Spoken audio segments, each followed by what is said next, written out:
We're running about 1 or 2 minutes late, but I think a lot of people are flowing over from the packed, solid Andreas Antonopoulos speech. What a great speech. So we're here to talk about Bitcoin investing. And it's not just investing in Bitcoins. We assume that most of you here are either doing that or are considering that. How many people in the room already have at least a Satoshi worth of Bitcoin? Raise your hand. You realize, somebody pointed out to me the other day that if you have 10 Bitcoin, you're a Satoshi billionaire. So, and we'll see how many years it is until Satoshi can buy you a cup of coffee. So we're here to talk about not investing in Bitcoins per se, but investing in Bitcoin companies. I'm Michael Terpin. I'm co-founder with David Johnston, who's also on the panel here, of the Bit Angels, a 9.5-month-old organization that now has 350 angel investors from around the world.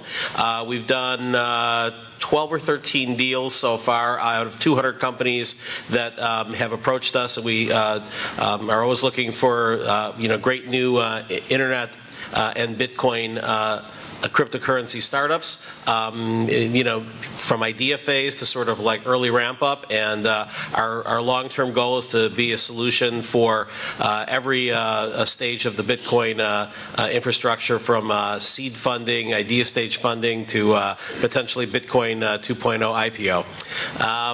So I also run a PR firm called Transform PR and a social media sister company called Social Radius, and we work with a number of Bitcoin-related companies for PR, including KNC Miner and Kraken and Gift. And I got into Bitcoin last year in May, so that makes me a late bloomer according to most in the Bitcoin community, but wacky early according to most of the world. So still a lot of room to grow in this industry.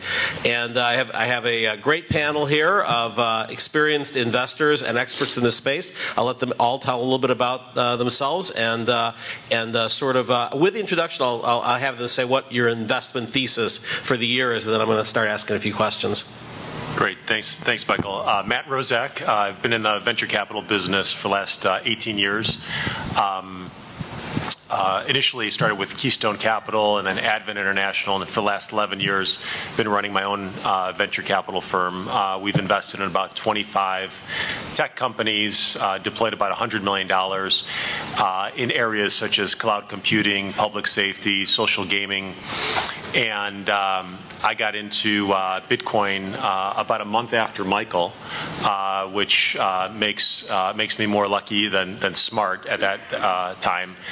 But certainly over the last 6 months, I've tried to become more smart on the space. So in terms of investment thesis, on how we typically approach Bitcoin broadly defined, both lowercase b, Bitcoin the currency, and capital case b, the railroad, the infrastructure, we continue to accumulate Bitcoin every day. We have a long-term vision for Bitcoin, and we think it's will go up several-fold.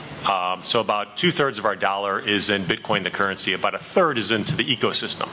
I think it's very important to also have a complementary investment thesis where you're investing in the ecosystem. And today, that's bridges, roads, tunnels, the on-ramps, off-ramps of Bitcoin, which is very needed these days. There's a lot of friction in Bitcoin still today. Outside of people, the people outside of this room still have a difficult time understanding Bitcoin, so the education piece, the on-ramp piece, etc., to get that adoption.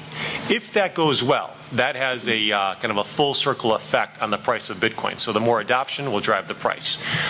So from a deployment of capital standpoint, that's how we typically spend our time, energy, and money. In the shadows, we're spending time learning and getting into what I would say the 2.0 technologies, which are things like Mastercoin, open transactions, Ethereum. David's obviously a key component of the Mastercoin effort, and if you don't know much about that, it's something that I would definitely suggest studying. That's the kind of 2, 3, 4, 5 year model. So, very good. Hey everybody. For anybody that doesn't know me, I'm David Johnston. I co-founded BitAngels last year with Michael.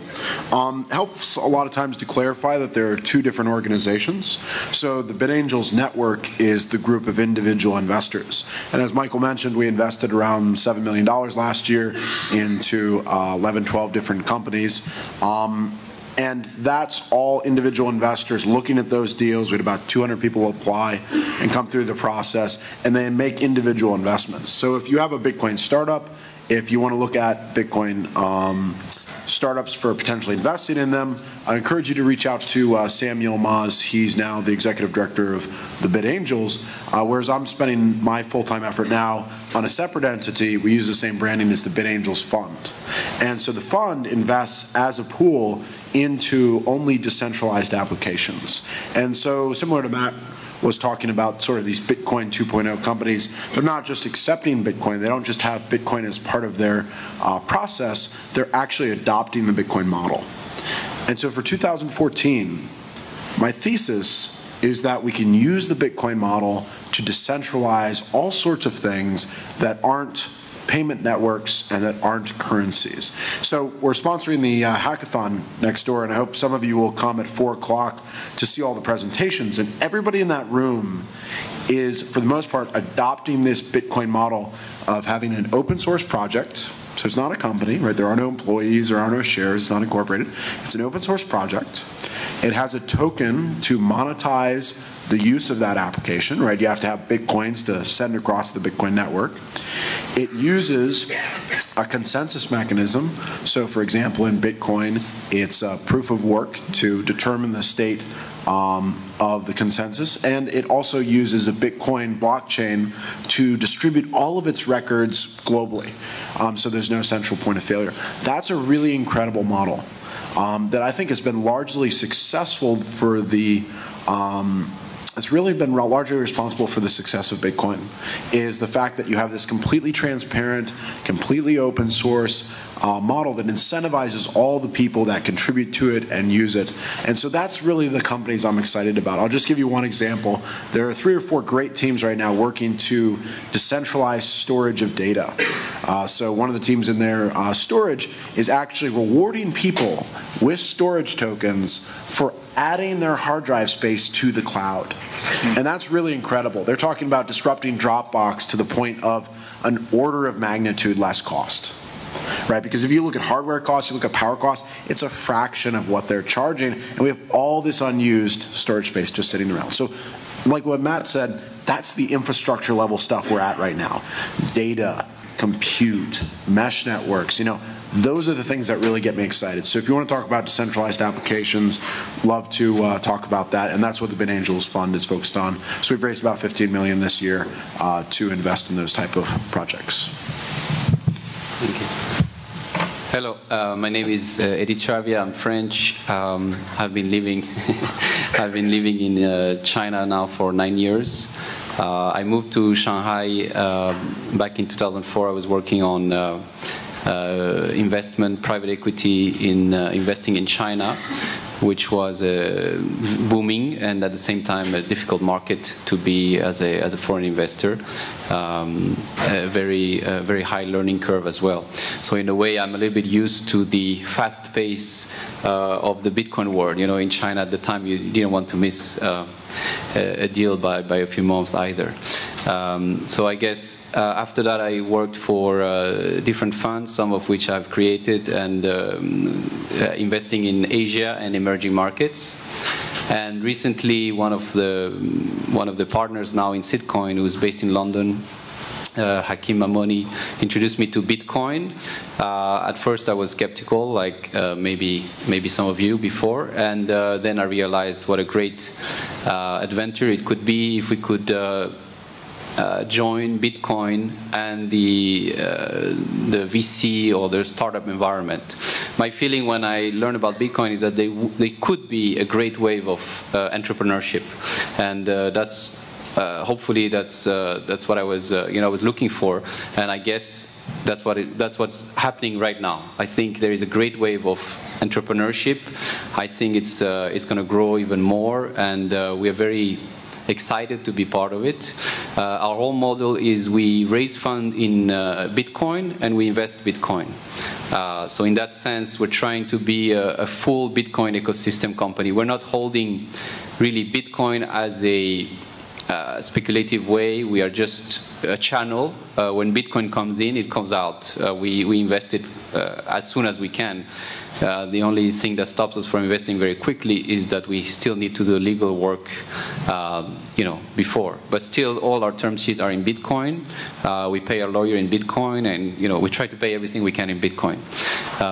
It's kind of an experiment. At the same time, it's fun, I guess, and it's also a way for us to remove any fluctuation risk in that field. So we're investing in 8 companies. We have closed the deals on about 4 of them. Yeah, 4 of them, closing one this week in Austin, and moving to close another one in Mexico in a week's time. So basically, we are a virtual incubator. Sitcoin is a virtual incubator whereby we can invest in any company around the world. We're investing in Latin America, we're investing in Asia, we're investing in Europe, we're investing in Australia, and we're trying to really invest in people and find the best talent we can out there.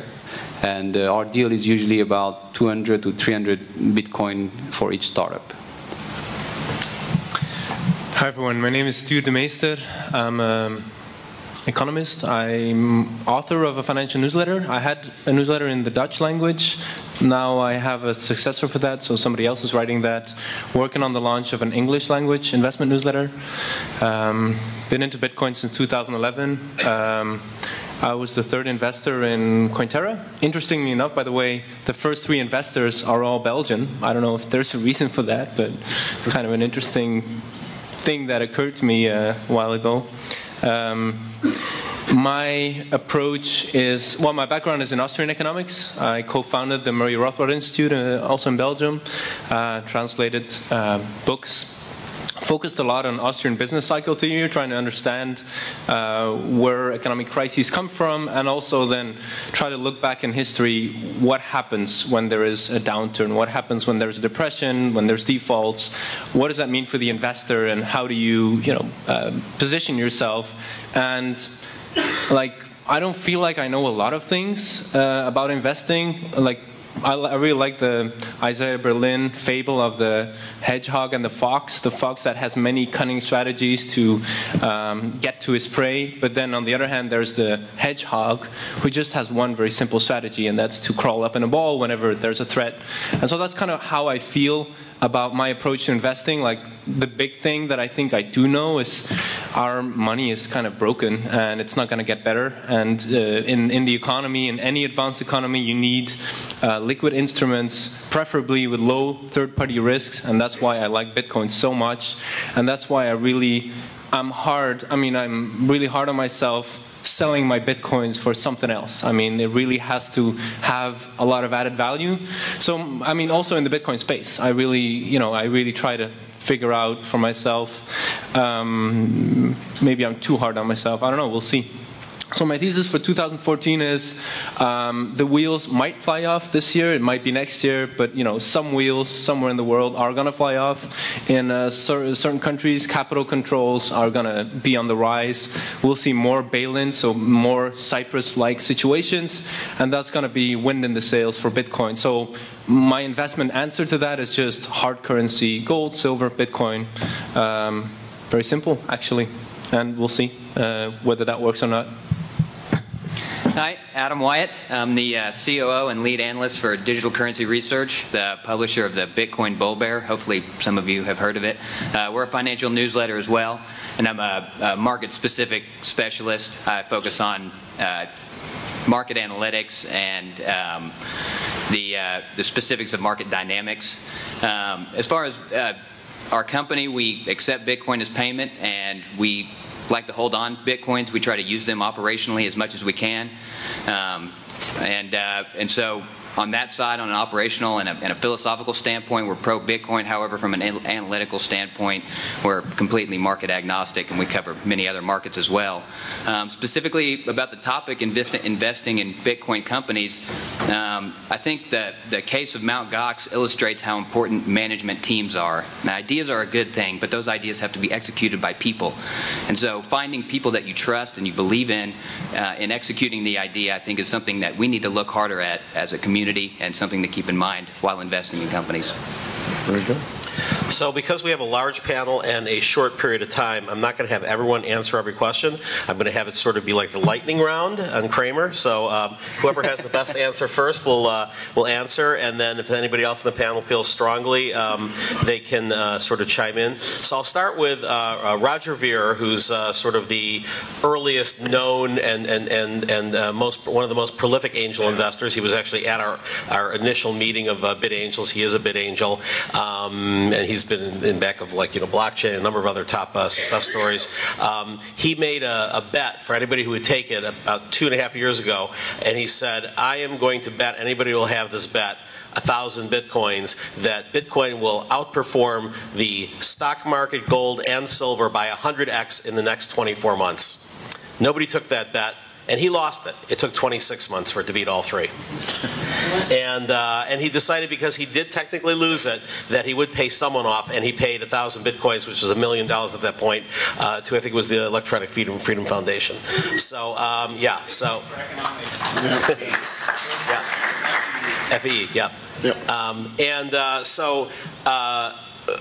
Obviously, one of the reasons why some people say they're going to buy Bitcoins but not invest in Bitcoin companies is that whole Mt. Gox management issue. What is the best reason, other than trying to sort of like have a surety that the infrastructure will move forward, that you'd be investing in companies versus just Bitcoin itself?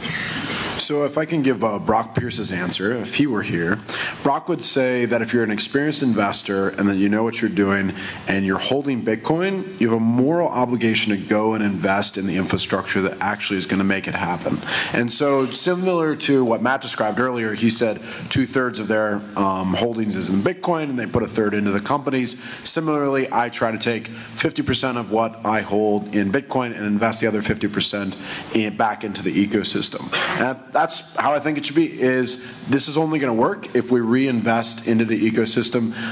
And I'm not suggesting this if you're a novice, but if you're an experienced investor, you really ought to be building the infrastructure. And we still have, this isn't charity, this is one of the underlying things for Bit Angels, is we evaluate, will this project outperform Bitcoin? And that's a really hard bar. Even if you make some general assumption like 10x in 12 or 24 months, that's a really high bar. And that's why we found 12 projects out of 200. It's 5% of those that apply. And so it's not, I'm not talking about charity, but we ought to be reinvesting in the infrastructure when it makes sense and building out things. And there are a few cases where you can outperform Bitcoin if you get in early enough into an investment. And Mastercoin ended up being one of those, outperformed it by 5 or 10x because of how low the valuation was when the project first started. And so, yeah, I would say you have to. So I would also, that's sort of a segue into this whole Bitcoin 2.0 era, where I would say, besides just the decentralized applications and protocols, there are also some instances where new altcoins can get very rapid 10x, 50x, 100x returns, but there have been other ones that have failed. So when you're looking at, say, a new system, whether it's an altcoin or a protocol, what do you look for to make sure that it's not just a pump and dump like a small cap stock? Anybody? Yeah, I think I might take that. I think what Dogecoin taught me, at least, is that community is so important. I mean, you can think you're the expert and you figured out like this specific algorithm. Well, it's still that this is going to do it and it's going to offer a lot of value, but eventually it's going to be the market deciding that. And the the more enthusiasm there is around a certain currency, that creates a community, and that in itself can allow funds to flow in. There's more money around, and then you can hire developers to actually do what the other so-called more sophisticated currency maybe was aimed at. So that's just something, one takeaway for me, that I try not to be pretentious and think that I know it all. I mean, I'm happy to follow where the community leads, but of course it's nice to be early as well. If you have some really smart people in an altcoin team, I think that's interesting to look at, especially if they're focused on the infrastructure, building out the Bitcoin infrastructure, and that's why I'm interested in projects like Ethereum and the likes. As far as altcoins, I think it's important that, with a lot of talk about pre-mining, that whatever the coin is, that they're transparent. That you can go in and make sure that you can inspect the code and you know the specifics of how the coin operates, and there's no shadiness with the development team, just as a note. I think alt currencies are very tribal as well. There's going to be currencies for geographies, currencies for industries. So think of Venezuela coin. Think of quick comment on Aurora coin, because that's the first one that really took off, with sort of saying, if you're from Iceland, we're going to give you free Aurora coin. No, it's a great example, and you think of agriculture, and then you think of affinity. I mean, will there be our Kardashian coin? You know, that's it's all very possible. Kanye West had it wrong, but that's where there's 193 currencies out there today, fiat currencies. There will be hundreds of cryptocurrencies out there. I think that's the evolution of where this will go. I think it'll all back end into Bitcoin, but there will certainly be, again, a community in distinct industries, geographies, and affinities. Can I make a quick point there? I think Aurora Coin is a really interesting project. I don't think it's a perfect technical implementation, but it's really interesting because I see it as the first purely proof of adoption coin. Meaning they're rewarding people because they proved, in this case with their Icelandic ID, that they are a person, they're adding themselves to the network, they're downloading this wallet. We've had proxies for that before. That's the same view I have of Litecoin and Dogecoin, is you're rewarding people for joining this network, which has value in itself, right? The network effect is really powerful, and every node that's added adds to the value of the network. But we've been using proof of work, and they've been using scripting to prevent ASICs from sort of corrupting that system. But now that ASICs are coming out for scripting, that's breaking down. And so people are looking for new ways to do proof of adoption. I think it'll be really interesting when somebody comes out with a global proof of adoption coin that rewards people for proving they downloaded a crypto wallet onto a certain device. And there's now technology with trusted computing to actually do that with the private keys in your chipset that comes shipped with Intel chips. And so that's really interesting. I don't think it'll be long before we see that, but I agree. It's sort of an on-road into Bitcoin, and that's how I view it. I'm going to ask one last question on altcoins, because obviously, even though that is a big area, there are other areas to invest in. So you mentioned affinity, because there's a lot of folks also who are looking at, sort of using affinity type of technologies as Bitcoin 2.0, like how to have the next set of like airline miles and things like that. But do you see that at some point there could be sort of a Ivy League coin? If you went to an Ivy League, you all of a sudden get issued one of those coins, or an AARP coin. Or think about an Olympic coin. A lot of these Olympians, their value as an Olympian sometimes is a 3-week period. And maybe they earn Olympic coins based on a public voting system of, that was an awesome move, that was a great jump, that was a great race. And there's ways to keep a micro community like that to have their own cryptocurrency. Maybe their medals are going to be turned into hardware wallets. Who knows? I think actually the Humid project is working on that. Yeah. So my last question before we turn it over, your wish list for technologies that either don't exist or haven't really been proven that will exist by the end of 2014. Mine would have to start with a fully compliant exchange, not just a broker trading exchange, in the U.S. and a couple of other nations, so that it's just drop dead easy to buy Bitcoins. And number two, some kind of piece of plastic where you can put Bitcoin in and fiat out without going through tons of hoops. Your wish lists. I would say ditto. I think every investor, everybody in this room on their whiteboard says build a robust, safe, trustworthy exchange. There's a big demand for that. And there's no question that there's going to be another couple dozen exchanges coming out. I think the ease of use, I used to scoff at ATMs and some of these on-ramps. I think ATMs are going to be one of the most important on-ramps in Bitcoin over the near term, because that's the least off-putting way of getting Bitcoin versus even on Coinbase, which is arguably one of the most easy ways to get Bitcoin today. Still, you need your bank account information, your credit card information, all that other stuff. So to the untrained eye, that might not be comfortable. So ATMs, getting those out, getting those points of presence stamped out, I think is very, very important. And hopefully there'll be hundreds of those available. And then that acts as a critical step in the staircase on adoption.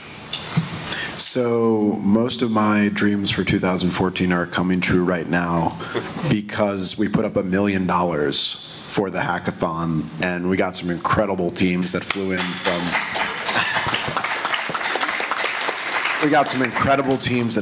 from all around the world, from Israel, from Berlin, guys that won their own hackathons, and their reward was to come to our hackathon. And so it's really an international group over there. But again, I'll go back to the infrastructure. I think in 2014, what we're going to see is the entire technical stack, the first decentralized version of that technology come out. In that room, we have decentralized storage. We have some of the world's leading Tor experts in that room doing an incentivized and distributed Tor browser. We're talking, yeah, that is incredibly important. That's incredibly important. That's for a lot of reasons. So data, compute, browsing. We're working with the folks from Open Garden. For those that are familiar with mesh networks, they're in 1 million devices right now that let you share internet, and we're working with them to provide a token so you can incentivize people to share their internet, and we can replace ISPs. I mean, this is really incredible stuff. And so I really encourage you to keep an eye on those. They're going to be doing Kickstarter efforts in the coming months as they get out their prototypes and white papers, and I really hope the community gets behind them because that's exciting stuff. Well, as an incubator, we receive about 2 to 3 applications per day from startups from all over the world. So we can see a trend towards different exciting technologies coming up. One of these trends, which I believe is quite interesting, is are the solutions for the unbanked. We are planning to invest in one company in Africa, in Eastern Africa, to help people there accept remittances or transfer money with their mobile phones. We are investing right now in a company based in Hong Kong with some Australian engineers, helping people use any mobile, including non-smartphone mobiles, to have a very secure Bitcoin wallet. So I guess this whole unbanked population or underbanked population, both in Latin America or Africa, for example, or obviously as well in Asia, is a very interesting market, and I hope we'll see more and more technologies that help these people transfer money, transfer Bitcoin or altcoins, and be part of the growth of the global economy. For the near future, I always keep looking at this graph where you can see the interest rates over a 1,000-year period, and right now it's the lowest it's ever been in 1,000 years. So at some point, these interest rates have to start rising again. And I think what we'll see happen then is credit markets will dry up, and we'll see amazing opportunities in Bitcoin-based or cryptocurrency-based credit markets, insurance markets, and that also, of course, segues into crowdfunding, crowd lending, all those kind of things. And that's going to be really exciting, I think, for everybody to be involved in, and also it's going to be a great boon for society in the long run, even though a spike in interest rate really hurts in the short run, because you move from an economy that creates bubbles all the time because of this artificial credit that's being pumped out by banks that it's not priorly safe capital, towards an economy where saving is rewarded and where the capital that comes into the market, into companies and into building things, comes from people that have earned it and people that have shown that they know how to handle capital intelligently, and that means we're going to have durable growth, and it's going to be a great boon. It's going to allow for a lot more prosperity to exist than what is possible today. So for me, I know as a Bitcoin investor, you want to see the price appreciate, and the way that's going to happen is through adoption. And so the things I'm most excited about are point-of-sale solutions and security solutions for storing your Bitcoins. For example, when the Bitcoin ATM opened up here at Handlebar, we went over there. I wanted to buy some Bitcoins and then take my Bitcoins and then go buy some tacos at a taco stand that accepts Bitcoin. Well, I didn't have any iPhone apps on my phone, so I had to print out a paper wallet, and I have that paper wallet. Now I want to go spend those Bitcoins at that taco stand. Well, there's some friction there, and so maybe companies like CoinKite and other, hopefully, developers in the incubator, in the hackathon, can come up with ways to solve problems like that people are going to encounter in the real world when they're trying to use Bitcoin. And then conversely, if they would just want to store their Bitcoins and not spend them, we need to make that extremely easy to do and extremely secure. So hardware wallets is something else I'm really excited about. Fantastic. So we can spend another hour just me asking the questions, but we got about 10 minutes to ask questions for the audience. Yeah. Okay, I'm going to stand right here if anyone wants to come up and ask. And I want to announce that they're going to do the hackathon winner at 4 o'clock, right? The presentations start at 4 o'clock. The presentations start at 4, okay. Anybody's welcome to come and join them. Okay, The awards at 6, I think. Yeah, the awards. Okay, so vote with your feet on this. Go ahead with your question. Thanks. My name is Christoph Atlas. Thanks for the very interesting talk.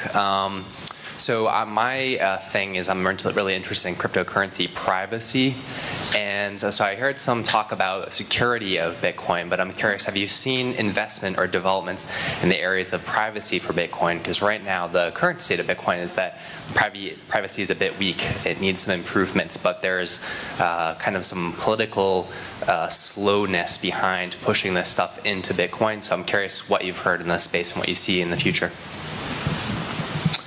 There are a couple of technologies you can check out.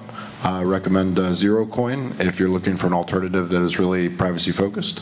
If you're looking for Bitcoin, I believe Blockchain just made an announcement recently about an integration using stealth addresses to help improve privacy.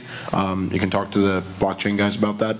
But yeah, there's 2 or 3 new proposals in Bitcoin to increase privacy, stealth addresses, CoinJoin and other things like that to improve it. So I think it'll improve in Bitcoin over time. That'll take some time, but there's also alts entirely focused on that. Hi, yes. I have 2 questions. One that's pretty quick. Is there anything you're not investing in this ecosystem? Like, are you not investing in hardware? Are you not investing in exchanges? Are you not, is there something like that that you're completely avoiding, and why, if so? I have a really pithy response. If you're building a Dropbox and you're going to accept Bitcoin, I'm not interested. I have no interest. Don't talk to me. So the reason is, when Dropbox does start taking Bitcoin, your competitive advantage disappears tomorrow. What's interesting is if you're actually using the Bitcoin model and you have something that Dropbox can't compete with, which is this decentralization and cutting out all the middlemen. That's a lot more interesting. I just want to see if anybody else had to answer. Well, when we started, there is one sector in which we didn't invest, which is mining. One of the reasons is the way we raise funds. We realized that a lot of mining companies had capital available because they could raise fund in Bitcoin and quickly distribute dividends in Bitcoin because they were actually mining it, right? So part of our education in that process is we were telling the investors we're not investing in mining. Basically, we're investing in startups that are working in the infrastructure, exchanges, wallets, and for example, mobile technology. But we have to explain to them this is not mining, and you're going to receive dividends much later because these startups have to build their product, their services, their market first. So that's one sector that we have on purpose avoided from the inception of Sitcoin. Maybe something that I'm careful about if it's a company that is very geographically focused and has a lot of regulatory risk. In general, I'm much more excited or interested in companies that have maybe global appeal and that work purely in Bitcoin. I think that's an exciting place to be because you're very flexible that way. I think one of the dynamics I really look for or avoid if it's not well articulated is a particular company's wallet strategy. So you'll see a lot of business models that'll be transaction oriented, whether it's an ATM, a credit card that backs into a Bitcoin wallet, and they don't have a really profound wallet strategy, meaning they'll think about the transactions, but they won't think about that relationship on the front end. So while they're saying, hey, look at all these transaction fees, in year 3, they'll look back over their shoulder and say, I should have built that relationship and offered my own wallet. Because over time, I think the wallet business is going to be very important. I think, my wallet is my bank, David's wallet's his bank, and pretty soon that's where ground zero is going to be in the Bitcoin ecosystem. And then building the concentric circles around that wallet, whether it's peer-to-peer lending or creating a virtual ATM out of that wallet and all the things that those wallets can do. So that's really important to me, that people think through building that relationship versus just the transactions. Another thing I would add about especially investing in the miners is that a lot of the problems that mining companies have had is that they rely on all these third parties to produce the product that they're going to sell. So their business model is completely reliant on a third party delivering that product that they can then sell. And so I would just be, again, wary about companies that the crux of the business relies on somebody else delivering. Everything can be internalized, I think. Yeah. Excuse me, yeah, eliminating right. third-party risk, yeah. Exactly. Yeah. 1 minute. There's no. We got one person. Okay. Just 1 minute. Sure. A quick one. Will any of you be voting with your wallets and investing in the upcoming Ethereum IPO? Any thoughts on Ethereum in general? So I've been following the project since the beginning, talking with Vitalik before the project had a name. So I'll be writing my analysis. I've written the analysis for Mastercoin project, BitShares project for the BitAngels group, and so I'll be releasing that a few days before they officially kick off their fundraising. They're still finalizing some of the aspects of how they're doing the fundraising. I think technically it's a very ambitious and interesting proposal. I think it will take time to implement. It'll take time to kick the tires and get the bugs out, but it's extremely interesting. I'll participate more if the funding is structured in a way that makes sense, and I'll participate less if it's not as attractive. So it'll really depend on the final terms that they offer. But I'm going to write up a detailed analysis. If you guys are part of the BitAngels group, feel free to just log onto the Google group. I'll post it there. And you can check it out. I agree with what David said. I'm very excited about Ethereum. I think the guys behind it are fantastic, and they're pointed in the right direction. And I would just echo what David said. I think some of the structuring and the way in which they go to market will be important to hear. Great, thanks. Okay. Yep. Thanks a lot, everybody. Yep, absolutely.